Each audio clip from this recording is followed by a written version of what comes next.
iyi ndirimbo niyo muri 1971 niyo Jacques yayihanze, afite n'izindi nyinshi. Icyo nshaka kuvuga ni kimwe, aravuga ngo wiyambaza iza kera zikakubwira ngo iby'ubu si ibyacu. Niryo jambo gusa nshaka ko dufata. Wiyambaza iza kera, ubwo ni Imana, ngo zikavuga iby'ubu si ibyacu. Amen. Mwabyumvise? Hanyuma akarangiza avuga ngo umukiza wenyine ni wazi iby'agahinda n'umuti wako.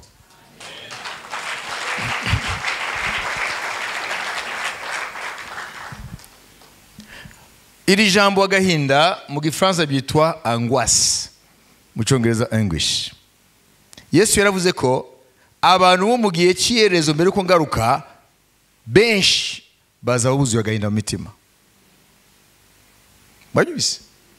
Niko birivuga muri Luka 21 ngo mu gihe Yesu azaba yenda kugaruka, kubera ibibazo bizaba mu isi, ngo imitima ya benshi izaba yuzuyemo agahinda, l'angoisse. Hariyo icyitwa l'angoisse existentielle, yo nisanzwe kuva mu umuntu afite imyaka 8 iyo atekereje ku rupfu ko atangira kurubona rutwara abantu, abo batangira kuba angoisse existentielle. Iyo ni ya bose.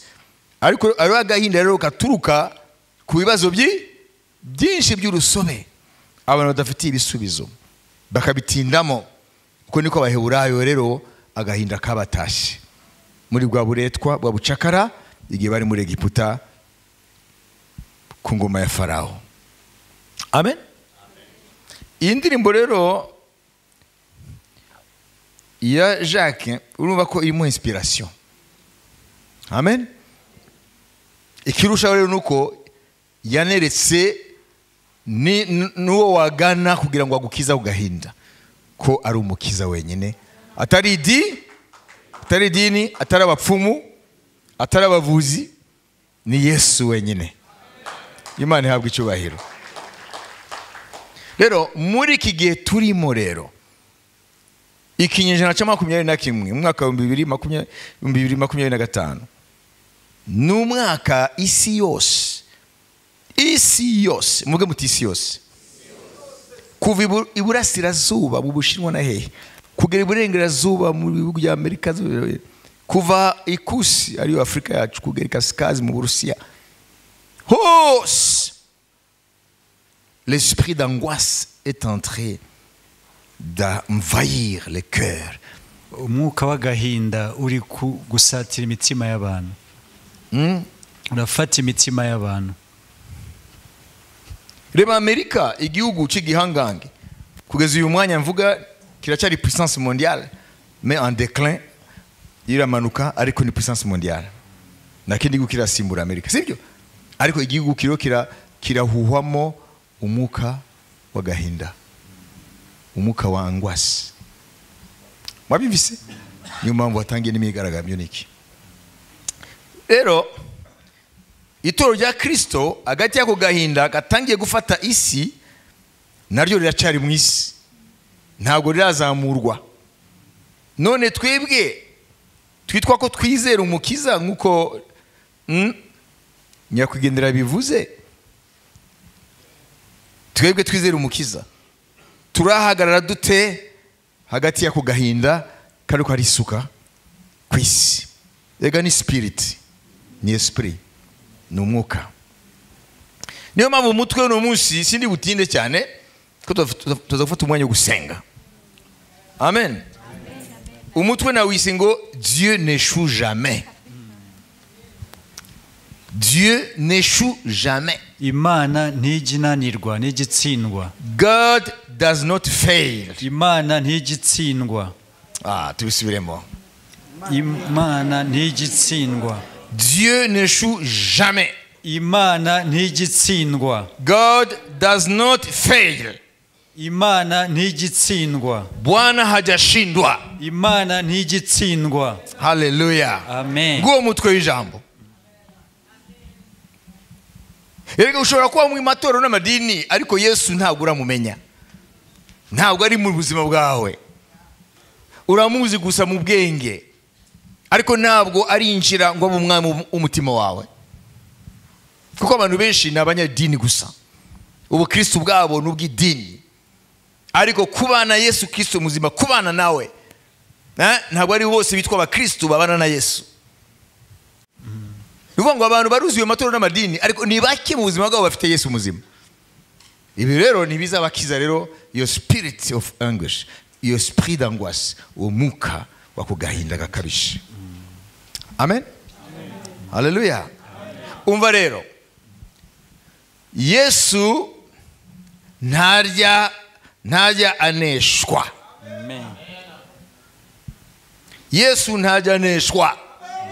Bwana Yesu hajashindwa. Yesu ntajaneshwa. Haleluya. Amen. Jesus does not fail. Yesu ntaneshwa. Jésus n'échoue jamais. Amen. Haleluya. Amen. Amen. Amen. Dusome Zaburi ya 42:5. Pourquoi t'as battu mon âme et gémis-tu au-dedans de moi? Espère en Dieu, car je le louerai encore. Il est mon salut et mon Dieu. Mutima wanje niki gitumye wiheba, niki gitumye umpagararamo, ujye utegereza Imana kuko nzongera kuyishimira agakiza kayo. Amen. Haleluya. Nati mukunda subiramo. Mutima wanje niki gitumye wiheba, niki gitumye umpagararamo, ujye utegereza Imana kuko nzongera kuyishimira agakiza kayo. Amen. None dusomere twe dusubiremo. Mutima wanje niki gitumye wiheba, niki gitumye umpagararamo, ujye utegereza Imana kuko nzongera kuyishimira agakiza kayo. Amen. Oh, amashi menshi ku mwami Yesu Kristo. Haleluya. Twasubiramo bavandimwe. Mutima wanje 46, n'est-ce pas? Mutima wanje niki gitumye wiheba, niki gitumye umpagararamo, Niki gitumye umpagararamo, ujye utegereza Imana kuko nzongera kuyishimira agakiza kayo. Amen. Amen.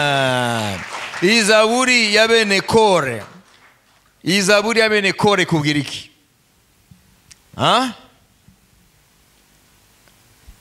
Umva bari mu situation. Uwimana ha Izaburi. Arabwira umutima wigire gute? Pourquoi t'as battu mon âme et gémis-tu au-dedans de moi? Ni vuga ngo umutima we wari mu mubabaro, wari mu gahinda, parce que gémir, umutima wari mu mubabaro. On va aller ensemble à Kinyarwanda. Mon âme, pourquoi t'as battu mon âme? Niki gitumye mutima wanje, niki gitumye wiheba? None umuntu iyo yihebye yagenze gute? Ari muri situation nziza? Pourquoi gémis-tu au-dedans de moi? Niki gitumye umpagararamo? Uva mu Kinyarwanda umpagararamo, ariko niki gituma uniha? Umutima wanje kuki wiheba, kuki uniha? None se umuntu anihishwa n'ibyishimo? Simbizi. Wabyumvise? None ayisabwira umutima we. Espère en Dieu. Ujye wiringira Imana. Car je le louerai encore. Kuko nzongera kuyishimira. Il est mon salut et mon Dieu. Nagakiza kanje n'Imana yanjye. Uyu mwanditsi w'Izaburi ariwe bene Kora aravuga eta y'umutima ubabaye kandi unihishwa n'agahinda n'umubabaro, noneho akatanga igisubizo cy'umutima bene uwo. ngo mutima wanjye wiringiye Imana, wiringire Imana, ngo kubera yuko nzongera kuyishima kuko ariyo gakiza kanje n'Imana yanjye. Haleluya. Muri iki gihe turimo, abantu bafite idini gusa ntago bazashobora kunesha imbaraga z'umwijima. Abantu bafite idini gusa ntibazashobora kubivamo. Mwabibizi? Amen. Ukwiye kumenya wabwiye Yosuwa. Haleluya. Iki gitabo cy'amategeko yanjye umugaragu wanjye Mose yabahaye, ugihoze ku manywa na nijoro mbere y'amaso yawe, nujye iburyo cyangwa ibumoso bw'icyo kivuga, aho ni uzahirwa mu byo uzakora byose, kandi igihe cyose uzabaho ntawe uzagukome mu nkokora, ntawe uzahagarara imbere yawe.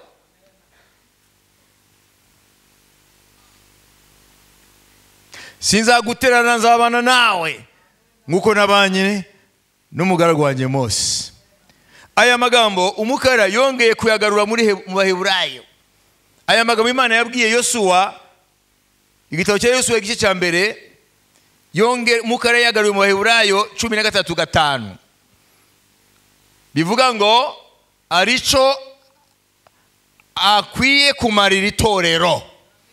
Ntabwo ari gusa Yosuwa, ni itorero rya none. Lui-même dit, je ne te délaisserai point, je ne t'abandonnerai point. kuko ubwayo yavuze iti sinzagusiga na hato kandi ntabwo nzaguhana na hato. Amen. Reka dusubiremo. kuko ubwayo yavuze iti sinzagusiga na hato kandi ntabwo nzaguhana na hato. Amen. Kuko ubwayo yavuze ngo iti sinzagusiga na hato kandi ntabwo nzaguhana na hato. Iyi ni Imana ikubwira. Haleluya. Yayibwiye Yosuwa kandi Imana yarabisoje. Yosuwa yanesheje ingabo zikomeye kubarusha. Il a défait beaucoup de royaumes puissants que. Ubwami bwamurushaga imbaraga. Haleluya. Amen. Bwana Yesu hajashindwa. Umwami Yesu ntarananirwa. Kama uliweza kumletea shida na akashindwa, niba ari ikibazo wamuzaniye akakinanirwa, huo si Yesu Kristo. Biblia inasema huo ntabwo ari Yesu Biblia ivuga. Kama uliwahi kumuomba na ukumuona anatimiza ahadi zake, niba waramusenze ntasoze ibyo yasezeranye, huo si Yesu. Biblia inasema huo ntabwo ari Yesu Biblia ivuga. Bwana hajashindwa kamwe. Umwami ntajyananirwa na gato. Biblia inasema yeye ni yule jana na leo na hata milele. Biblia iravuga ngo uko yahoze niko akiri kandi niko azahora iteka.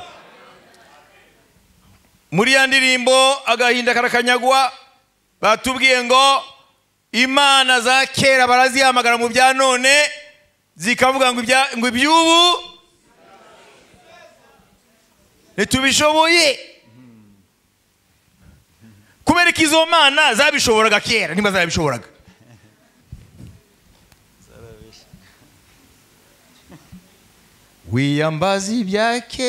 wiyambaza imana za kera ngo zikakubwira ngo iby'ubu si ibyacu.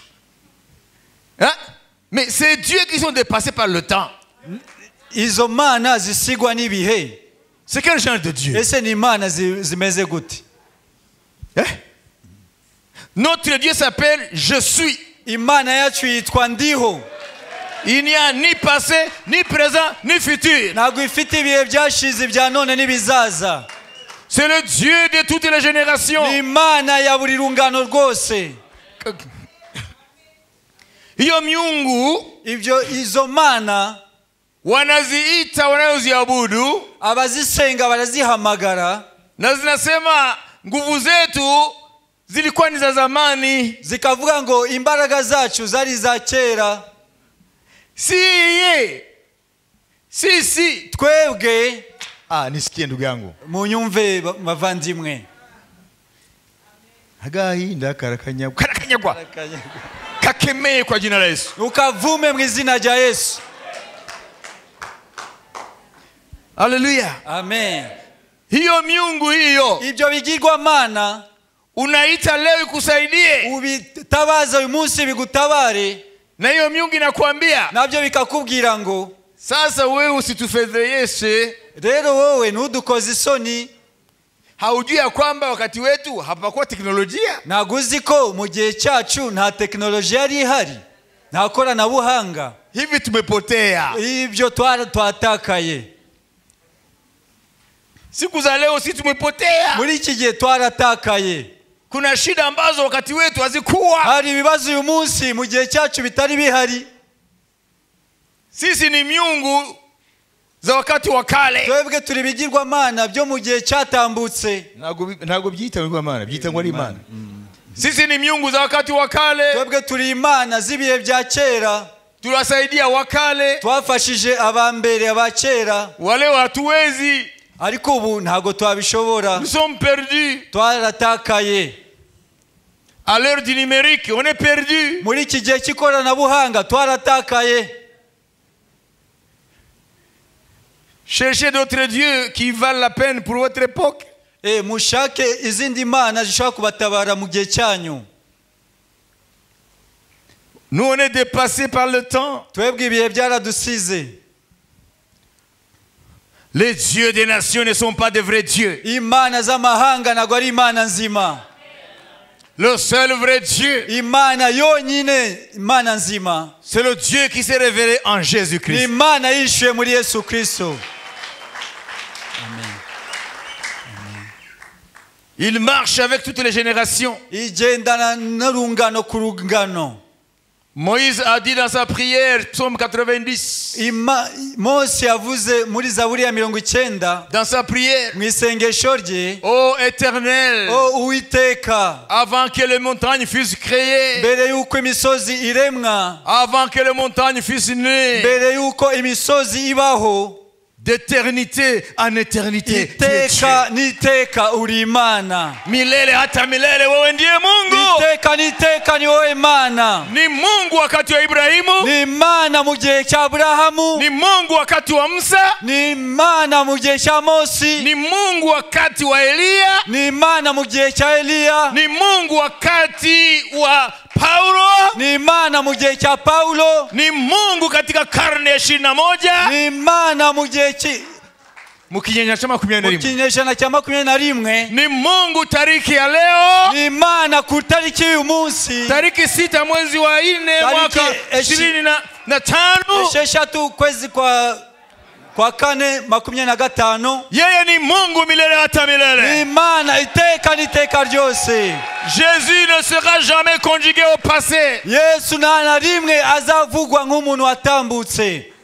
Jésus n'est pas l'homme du passé. Yesu ntabwo ari umuntu uvugwa nk'uwabayeho kera gusa. C'est pas l'homme qui était fort autrefois. Ntabwo ari umuntu wari ukomeye mu bihe bya kera. Jesus Christ, Yesu Kristo, the book of Revelation, mu gitabo cy'ibyahishuwe, calls Jesus cyita Yesu the bright morning star. inyenyeri yo mu ruturuturu. The bright morning star. Inyenyeri yo mu ruturuturu. The bright morning star. Inyenyeri yo mu ruturuturu.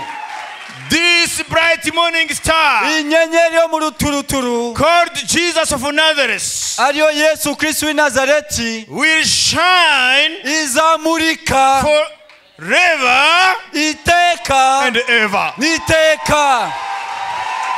Piga makofi kwa Bwana Yesu Kristo. Amashi menshi ku Mwami Yesu.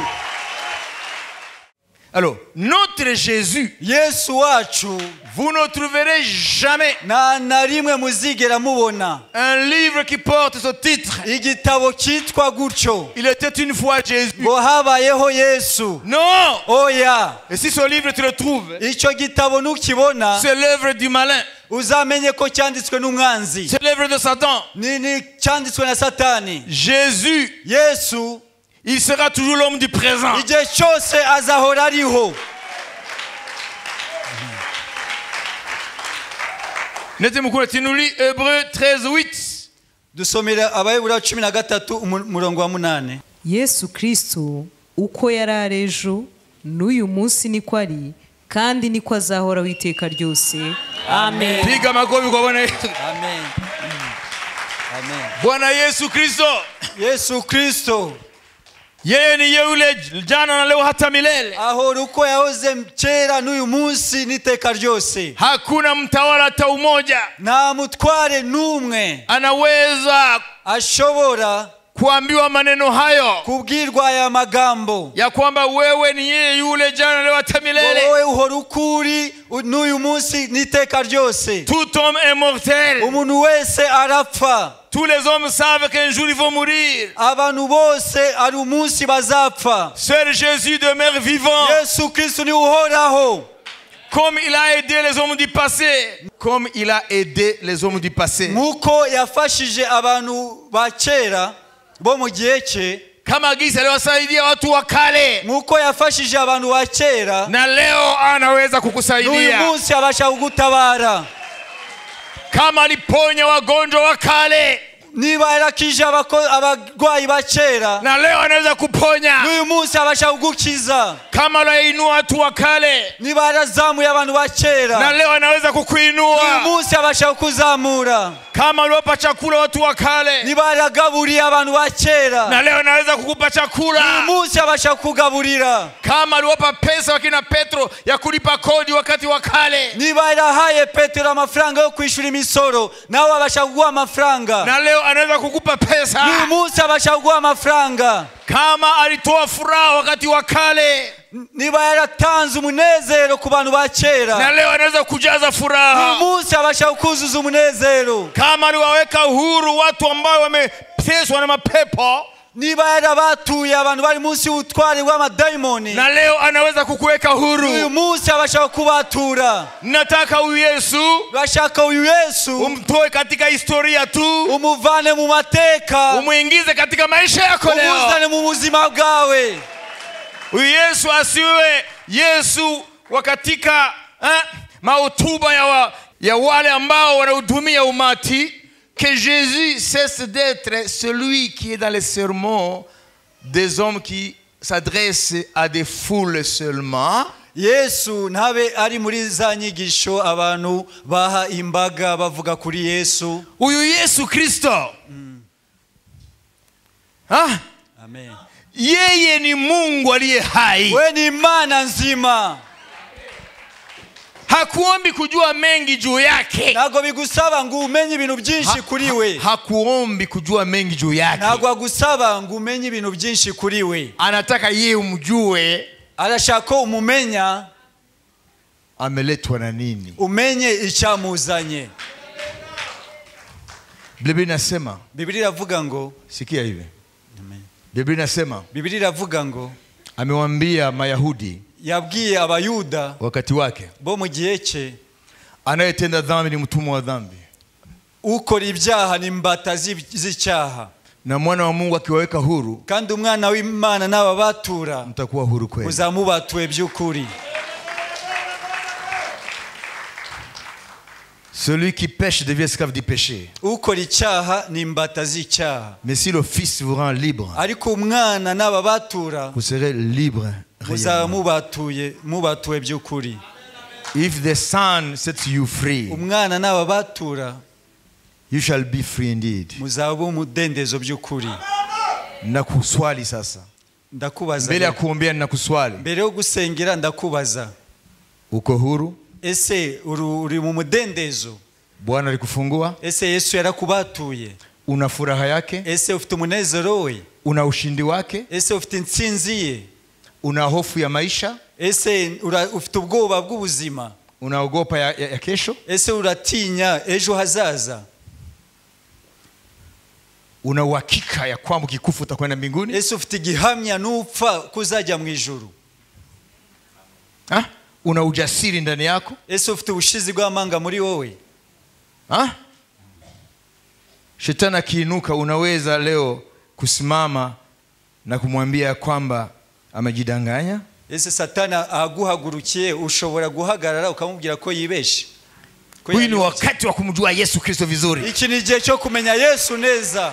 Hautashinda ulimwengu huu. Ntabwo uzanesha isi nakubwiye yuzuye agahinda kandi kari bukomeze kuzura isi. Kiretse Yesu Kristo umenye neza. Yobu yaravuze ngo amatwi yanjye yarakumvishije Uwiteka, ariko none amaso yanjye yarakwiboneye.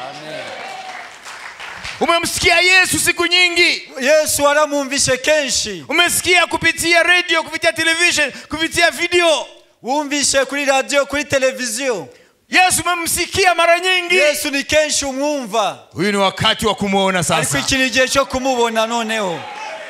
Kumsikia ni jambo moja, kumwumva ni kimwe, na kumuona ni jambo lingine. No kumubona ni ikindi. Ninapenda tangu leo, ndashaka ko uhereye umunsi shetani ajue ya kwamba Satani amenye ko Yesu anaishi ndani yako. Ko Yesu ari muri wowe. Nataka kuwa tangu leo, ndashaka ko uhereye umunsi umjue aliyesema, umenye wavuze ngo mimi ni uzima na ufufuo. Ninje kuzuka n'ubugingo. Mimi ni ufufuo na uzima. Ninje kuzuka n'ubugingo. Aniaminiye mimi, unyizera, ijapokuwa atakufa, nawe yaba yarapfuye, ataishi. Azabaho. Naye ambaye ataishi akiniamini, kandi ukiriho akanyizera, hatakufa milele. Ntabwo azapiteka. Hilo ni neno la ajabu. Iryo ni ijambo ritangaje. Personne n'a parlé. Nta numwe wigeze avuga comme Jésus a parlé. Nkuko Yesu yavuze. Il est unique. Arihariye. Hallelujah. Amen. Il est unique. Arihariye. Jesus is unique. Yesu arihariye. Nataka kuombea sasa. Ndashaka kubasengera noneho. Sikia. Mumve. Watu wanaanza sasa nifuate. Urikira. Yesu ni wa kipekee. Yesu arihariye, anatenda kipekee, kandi akora mu buryo bwihariye. Bwana leo ni roho, umwami ni umwuka. Le Seigneur est esprit, umwami ni umwuka, anatembea katika roho, kandi agenda mu mwuka. Amen. There is no limit, nta mbago for a king. Kuri umwami wacu hakuna jambo ngumu kwake, nta kinanirana imbere ye. Nimesema Yesu hajashindwa. Avuze ngo Yesu ntajananirwa. Ulijaribu yote, waragerageje byose, jaribu Yesu sasa. Ariko gerageza noneho Yesu. Muite katika shida yako, muhamagare mu bibazo byawe, na utamuona. Uramubona. Alimwambia Martha, yabwiye Marthe la sœur de Marie, Marita umuvandimwe wa Maria. Jésus lui a dit, Yesu aramubwira, ne t'ai-je pas dit, ese sinakubwiye, si tu crois, ni wizera, tu verras la gloire de Dieu. urabona ubwiza bw'Imana. Unataka kuona utukufu wa Mungu? Urashaka kubona ubwiza bw'Imana? Amini tu. Izera gusa. Dini limekuambia hivi, idini ryakubwiye ngo amini Yesu. Izera Yesu. Tofauti na dini. Izera Yesu bitandukanye n'idini. Hakuna jambo ngumu kwake, nta kinanirana imbere ye. Mnataka niseme la mwisho? Nashaka mvuga ijambo rya nyuma. Mnataka niseme la mwisho? Nashaka mvuga ijambo rya nyuma. Amen. Amen. Amen. Amen. Amen. Amen. Mnajua mfalme Daudi? Muzi umwami Dawidi, Mungu amesema kwamba Imana yavuze ngo alimpa funguo. Yamuhaye imfunguzo. Mungu, Imana alimpa funguo. Yamuhaye imfunguzo. Nasikia?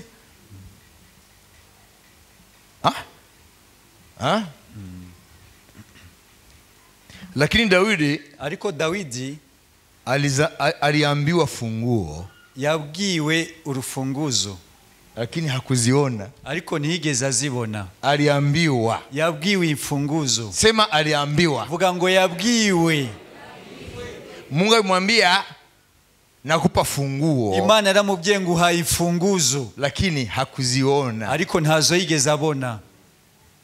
Alafu nyuma alipomaliza safari yake, maze nyuma arangije urugendo rwe, Roho Mtakatifu akanena. Mwuka Wera aravuga ngo, aravuga ngo huyu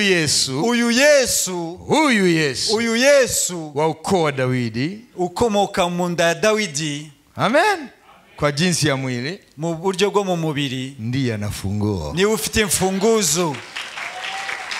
Na Yesu amesema, Na Yesu aravuga ngo ni mimi Yesu, ni njyewe Yesu nina funguo ya Dawidi. mfite urufunguzo rwa Dawidi. Ahadi ya Dawidi Isezerano rya ni Dawidi mimi, ni njyewe. nilikuwa nimetabiriwa. Ni njyewe wahanuwe. Mimi nina funguo. Njyewe mfite imfunguzo. Sikusikia tu, Ntabwo nabyumvise nina gusa funguo. ariko ndazifite. Na akasema hivi, Aravuga ngo mimi Yesu njyewe Yesu nikifunga yo mfunze hakuna awezaye kufungua, nta ushobora gufungura, na nikifungua kandi nimfungura hakuna awezaye nta kufunga. ushobora gufungura.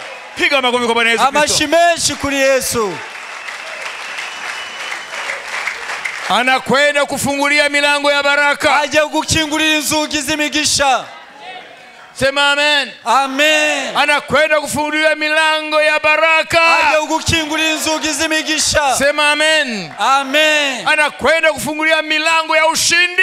Aje gukingurira inzugi z'intsinzi. Sema amen. Vuga amen. Anakwenda kufungulia mlango wa ushindi. Aje gukingurira urugi rw'intsinzi. Hizo dhambi zimekandamiza, Ibyo byaha bigutsikamira. anakwenda kufungua mlango wa ushindi. Aje gukingurira urugi rw'intsinzi. Hayo magonjwa yanakutatiza, Izo ndwara zikubabaza. anakwenda kufungulia mlango wa uponyaji. Aje gukingurira urugi rwo gukira.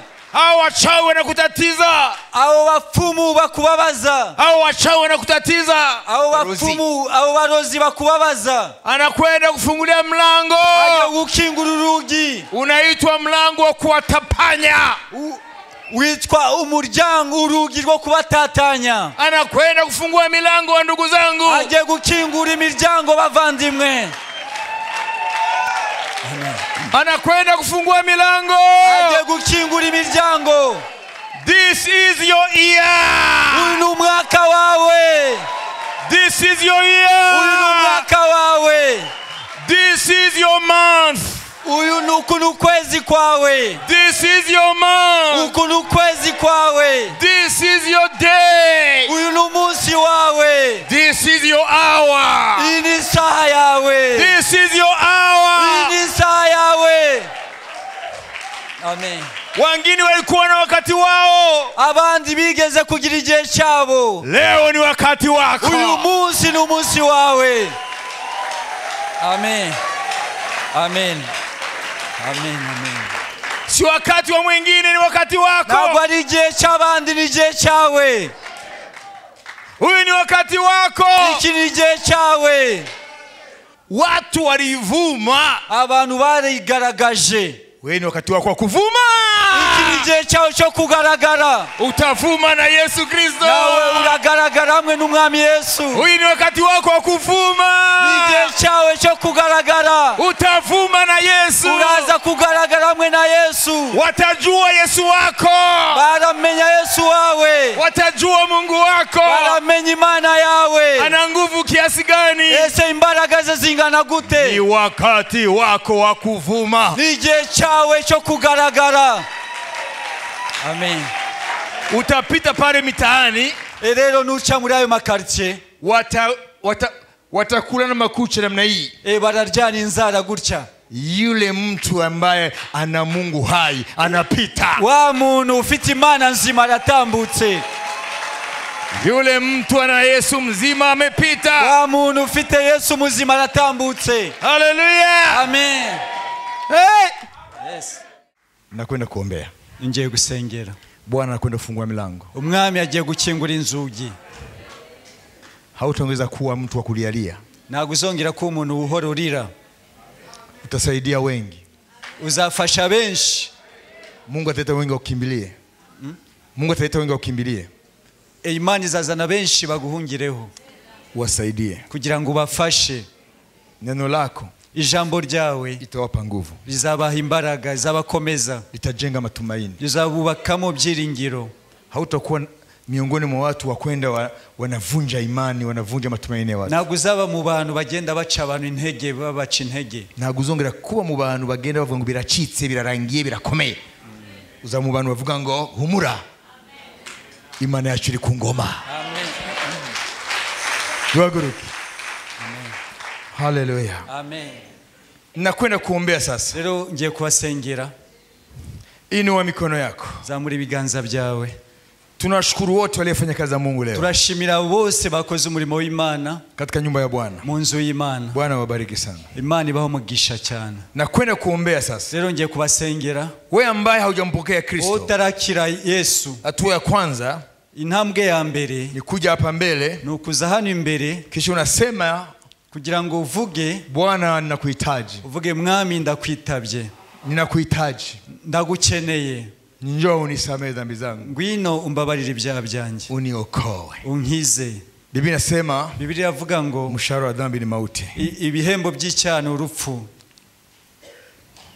Lazima ukuje kupokea msamaha wa Mungu. Rero ukwiriye kuza kwakira imbabazi z'Imana. Utakuja hapa wakati tunakwenda kuombea kanisa. Uratera intambwe uzi hano imbere mu gihe turi gusengera itorero, ili upokee wokovu wa Yesu. wakire agakiza. Inua mikono yako sasa. Rero zamura ibiganza byawe. Bwana, mwami, neno lako ni kweli. Ijambo ryawe ni ukuri. Ulisema, waravuze ngo mahali injili itahubiriwa, ahantu hose ubutumwa bwiza buzabwirizwa, utakuwa pale. uzabuhari. Hii neno lako, iri jambo ryawe, ulithibitishe urihamirize kwa ishara na miujiza n'ibimenyetso n'ibitangaza vinavyoambatana nalo. bijanye n'ubutumwa. Tumetangaza ya kwamba wewe ni mwokovu wa ulimwengu. Twamenyekanishije yuko ari wo mukiza w'isi. Tumetangaza ya kwamba wewe twakumenyekanishije ni wewe una funguo za Daudi. yuko ari wowe ufite imfunguzo za Dawidi. Daudi alipokea ahadi tu, Dawidi yakiri isezerano gusa, lakini ahadi hiyo imetimizwa ndani yako. ariko iryo sezerano ryasoreye muri wowe. Kwa muda una sahihi, muri uyu mwami urakwiriye. tazama umati wa taifa lako, reba ubwoko bwawe wanasimama mbele ya kiti chako cha enzi. bahagaze imbere y'intebe y'ubwiza bwawe. Kila mmoja anahitaji, buri wese arakeneye, kila mmoja ana mahitaji yake. buri wese afite ibyo akeneye, Ni wewe unajua hitaji la kila mmoja. kandi uzi ibyifuzo bya buri wese. Wanahitaji maisha ya ushindi bakeneye ubuzima bw'intsinzi katika nyakati ngumu hizi. muri ibi bihe bigoye. Wanahitaji maisha ya kumkiri Yesu bakeneye ubuzima bahamiriza Yesu wakati ulimwengu una deny jina lako, aho isi iri kugusuzugura, guhakana izina ryawe. muda unasai, muri iki gihe urakwiriye. wamesikia injili, kuko bumvise ubutumwa wamesikia bwiza, unaweza nini, bumvise ibyo ushoboye, wewe ni hapa Bwana, yuko wowe uri hano. tenda kazi zako, kora umurimo wawe, fungua milango iliyofungwa kingurizo iyo miryango ikinze katika jina la Yesu. mu izina rya Yesu. Wewe unayekuwa katika maisha yako, wowe uri mu buzima bwawe kama mtu ambaye iko mbele ya kibambasi, nk'umuntu uri imbere y'igikuta, uko mbele ya mambo usiyoweza, uri imbere y'ibintu udashobora, uko mbele ya mambo ambayo haujui, uri imbere y'ibintu utazi utaipukaje? uburyo uzabivamo, uzabisohokamo.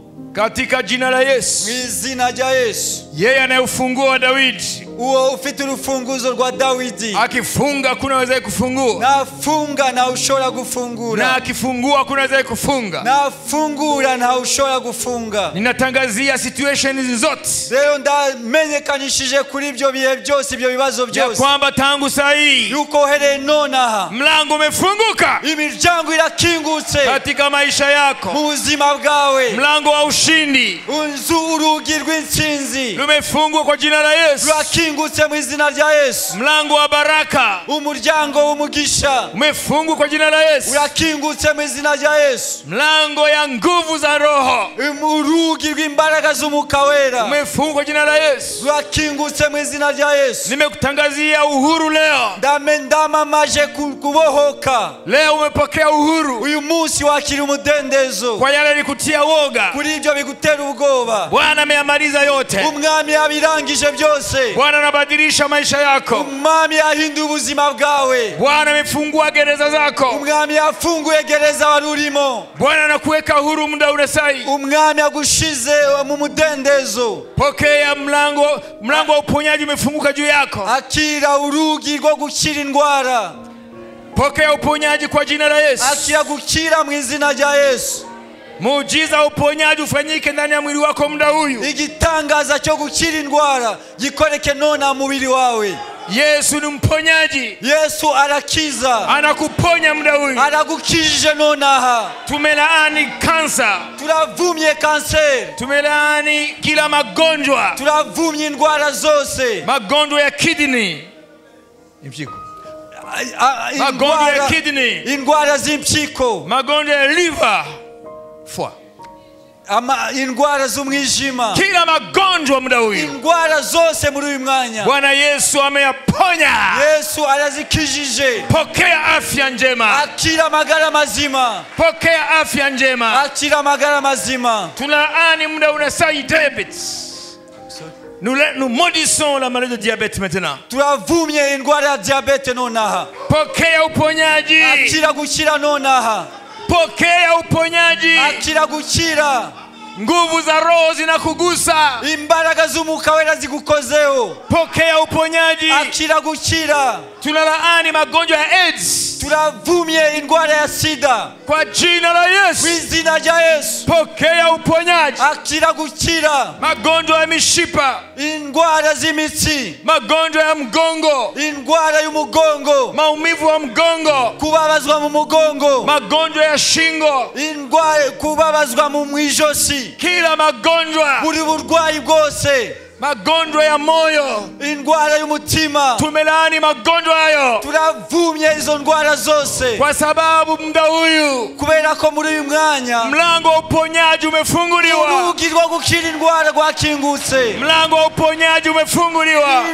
Urugi rwo gukira indwara rwakingutse. Whatever your disease. Uburwayi bwo bwose. Whatever your illness. Kubabazwa kose. Receive your healing. Akira gukira kwawe. Right now. Nonaha. In the name of Jesus. Izina rya Yesu. In the name of Jesus. Izina rya Yesu. This is your hour. Uyu ni mwanya wawe ni saa yawe. To be healed. Kugira ngo ukire. By the name of Jesus. Izina rya Yesu. By his stripes you are healed. Kubw'imibyimba ye turakize. By his wounds you are healed. Kubw'imibyimba ye turakize. Na wakati utoka hapa. Nuva hano. Taanza kufanya usiyofanya. Utangira ukora ibyo utakoraga. Anza kula usiyekula. Utangira urye ibyo utaryaga. Check your healing. Urebe uburyo wakize. After this moment. Nyuma y'uyu mwanya. Check your healing. Uze kwisuzuma urebe. Kula ambayo haukuwa unakula. Urye ibyo utaryaga. Wakati mimi niliponywa ijenjewe nakize magonjwa ya estoma ndani yangu, uburwayi bw'igifu muri nje, nilikula pilipili. Nari urusenda. Ili ni test ya kwamba Bwana ameniponya. Kugira ngo ndebe ko Imana yankijije. Na nilikuta Bwana ameniponya. Nasanze Imana yankijije. Hivi ni miaka 40. Hashize imyaka 40. Hiyo magonjwa haikurudi kamwe. Ubwo burwayi nibwongeye kugaruka. Anayekudanganya kwamba Bwana haponyi huyo ni mongo. Uvuga ngo Mwami nagwakiza uwo ni umunyabinyoma. Mimi ni shahidi. Jewe ndi ubuhamya. Hallelujah. Amen. I am a living testimony. Ndi ubuhamya bugenda. That Jesus Christ. Yuko Yesu Kristo is our healer. Niwe udukiza indwara. Pokea uponyaji sasa. Akira gukira indwara. Katika jina la Yesu. Izina rya Yesu. Pokea uponyaji. Akira gukira. Mkono wa Bwana uponyaji unapita ndani yenu. Umwuka wo gukiza umwami. Mkono wa uponyaji wa Bwana unapita ndani yenu. Ukuboko gukiza k'umwami kucagati yacu. Ikiwa wewe si mgonjwa, una mgonjwa, simama mahali pake. Niba utarwaye ukaba ufite umurwayi, hagarara mu mwanya we. Imani yako itamponya kule. Ukwizera kwawe kuramutumakira. Mwambie Bwana, ubwira umwami, nasimama mahali ya ndugu, magaze mu mwanya w'umuvandimwe wanje. Nyosha mkono wako, rambura ukuboko kwawe, na umuponye, umukize katika jina la Yesu. Pokea uponyaji. Yesu akira. Huyo ndugu apone muda huu. Umuvandimwe nona akire. Hospitalini apone. Hospitalini apone. Uri kwa muganga akire. Nyumbani apone. Uri mu rugo akire. Kwa sababu Yesu, kubera ko Yesu, katika kupigwa kwake tumepona. Kubwo gukubitwa kwake twarakize. Ninakwenda kuombea shida sasa. Rero ngiye gusengera ibibazo ya maisha ya watu wamoja. ku bibazo by'ubuzima bw'abantu bamwe na bamwe. Mna shida fulani, Hari ibibazo mufite, mnataka kuona mkono wa Bwana. murashaka kubona ukuboko kw'Imana. Whatever the problem, whatever Ikibazo situation. cyari cyo cyose. Kumbuka the title. Mwibuke wa mutwe w'isomo ry'uyu munsi. Jesus Yesu does not fail. ntajya ananirwa. Muda unasai. Amen. Inua mkono wako. Amen. Zamura ibiganza byawe. Mwambie Yesu nakwenda kupokea muujiza. Bwira Yesu ngiye kwakira ibitangaza. You work supernaturally. Ukora mu buryo bw'itangaza. Nakwenda kupokea muujiza toka kwako. Ngiye kwakira igitangaza giturutse kuri wowe. Vous savez, l'évangile lui-même c'est un miracle. Murabizi ubutumwa bwiza ubwabwo ni igitangaza. Il y a des gens qui disent vous promettez des miracles, des miracles. Écoutez, l'évangile lui-même porte la signature du surnaturel. N'abantu ubwabo bagenda bavuga ngo mwebwe musezeranya abantu ibitangaza. Ubutumwa bwiza ubwabwo bufite igihamya cy'igitangaza. Pourquoi? Kubera iki? Parce que c'est la bonne nouvelle de la résurrection de Jésus. Kuko ni ubutumwa bwiza bwo kuzuka kwa Yesu Kristo. Or la résurrection Kandi kuzuka n'est pas du domaine du naturel. ntago bijyanye n'ibintu bikorwa mu buryo busanzwe. La résurrection c'est du domaine du surnaturel. Uvuga ngo kuzuka mu bapfuye ubwabyo ni igitangaza. Windumwa ngo zigenda hose zigisha n'imbaraga ubu izuka ry'umwa. Si tu ne crois pas à la résurrection de Jésus, alors toi tu ne peux pas croire au miracle. Niba utizera kuzuka kwa Yesu ntago wizera ibitangaza. Alors pourquoi est-ce que moi je crois au miracle? Kubera iki njyewe nizera ibitangaza? C'est le cœur de l'évangile. Niwo mutima w'ubutumwa bwiza. N'est-ce pas? Sibyo? Amen. Amen. The heart of the gospel. Umutima w'ubutumwa bwiza. Hein? The heart of the gospel Umutima w'ubutumwa bwiza. is the resurrection of the Lord. No? Is the resurrection of the Lord. Nukuzuka k'umwami. Or le surnaturel. Rero ibitangaza, Le surnaturel. ibitangaza Ce qui est du domaine du supranaturel. iyo bavuze surnaturel nuvuga ni ibintu bitari mu rwego rw'ibintu bisanzwe. Ah, ce n'est pas du monde physique. Ntago biri muri iyi si ibifatika. Donc l'évangile, Nuvuga ngo ubutumwa bwiza c'est le surnaturel. nuvuga ngo biri mu rundi rwego rutari muri ibi ngibi. Jésus est mort, il est ressuscité. Yesu yarapfuye arazuka. C'est du domaine surnaturel. Ntago biri muri uru rwego rw'ibisanzwe. Il faut la foi pour recevoir. Birasaba ukwizera kugira ngo ubyakire. Et la foi Kandi ukwizera nous connecte au surnaturel. uduhuza n'ibitangaza. Yabuze amagambo. Supernatural. Iyo bavuze iryo jambo Ni biri mu rwego amaso yacu n'ubwenge bwacu bidashobora gusingira. Nyamara nukuri. Amen. Amen. Amen. None nashaka ndangize nsengera buri kibazo cyose. Kandi wizere yuko umwami niwe afite ifunguzo. Amen. Araza gufungura imbaraga zibikubura byose. Mu buryo mu mwanya w'uguteye ubwoba Imana irazana ibikurema umutima. Imana iraza kwereka ko yumvise amasengesho yawe. Levons nos mains. Reka tuzamure ibiganza byacu.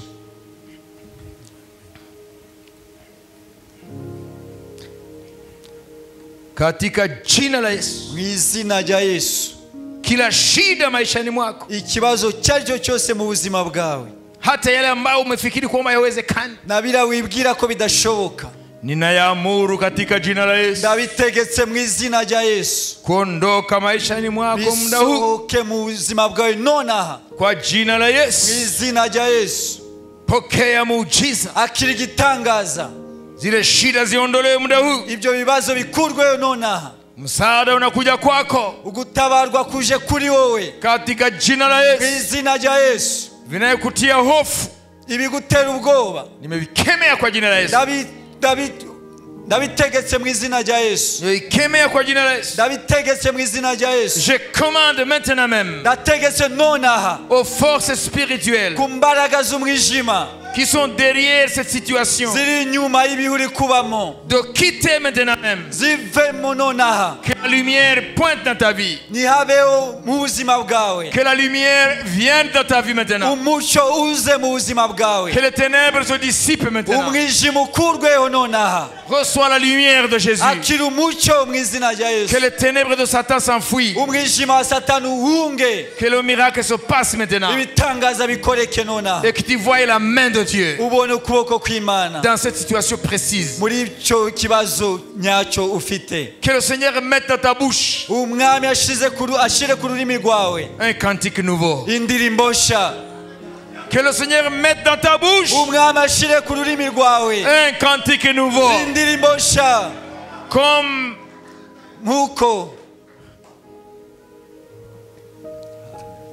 Marie, la sœur de Moïse et d'Aaron.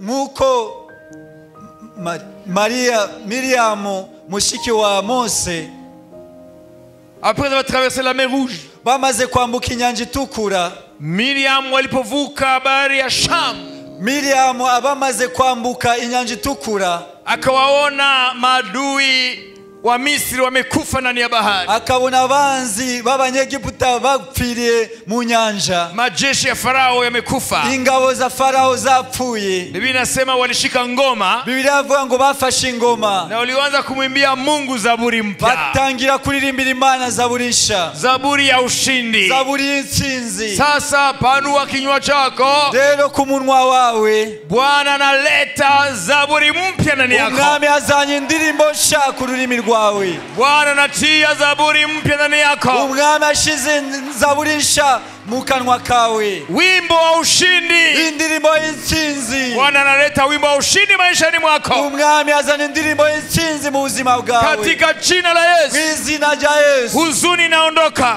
umubabaro ukuweho, huzuni inaondoka, umubabaro ukuweho, woga unaondoka. ubwoba bukuweho. Bwana analeta nyimbo ya ushindi ndani yako umwami azanye indirimbo y'intsinzi mu buzima bwawe, na amekufungua kweli, kandi umwami yakubatuye by'ukuri, amefungua milango ya baraka. akinguye inzugi z'umugisha.